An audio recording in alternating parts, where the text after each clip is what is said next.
En el día de hoy vengo a enseñaros a cómo hackear, modificar o al menos tener acceso al Homebrew Channel de la partición Virtual Wii de nuestra consola Nintendo Wii U.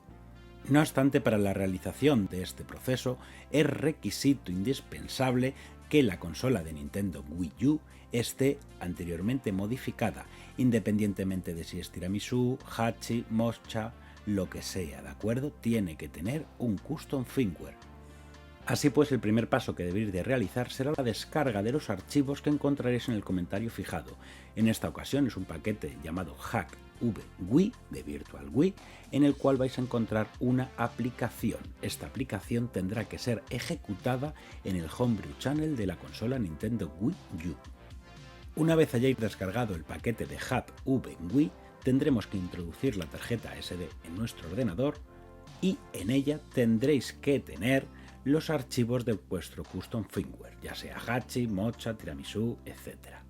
En la carpeta Wii U tendréis que acudir a la carpeta apps y aquí tendréis que meter la carpeta que se encuentra en el paquete de HackVWii. Así pues, cogeremos la carpeta y la transferiremos a la tarjeta SD.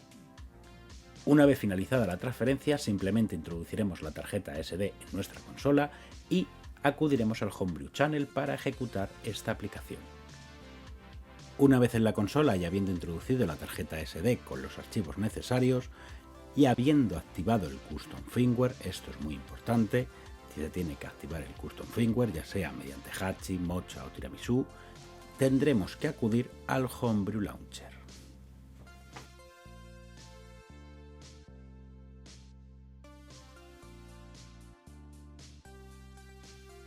Una vez dentro del Homebrew Channel, si tenemos varias aplicaciones, pues tendremos que buscar la siguiente.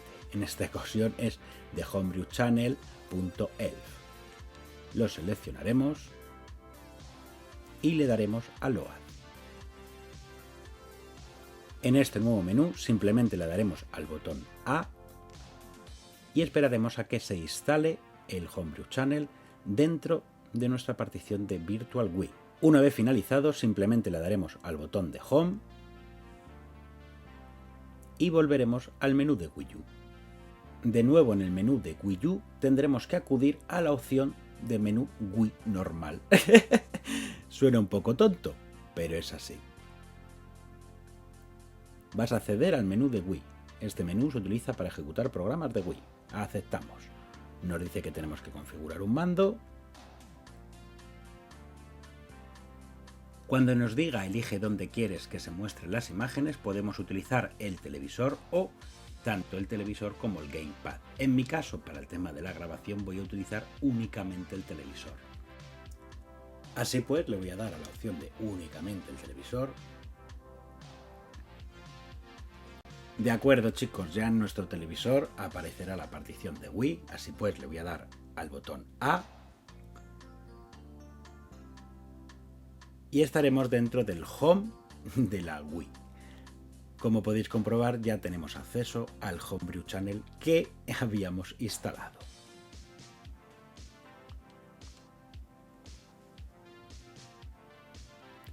Como no tenemos ninguna aplicación dentro de la tarjeta SD de la partición de Virtual Wii, el Homebrew Channel aparecerá totalmente vacío. Así pues, vamos a salir al sistema. Y de nuevo en el menú de Wii, si queremos volver a la partición de Wii U, pues simplemente le tenemos que dar a menú Wii.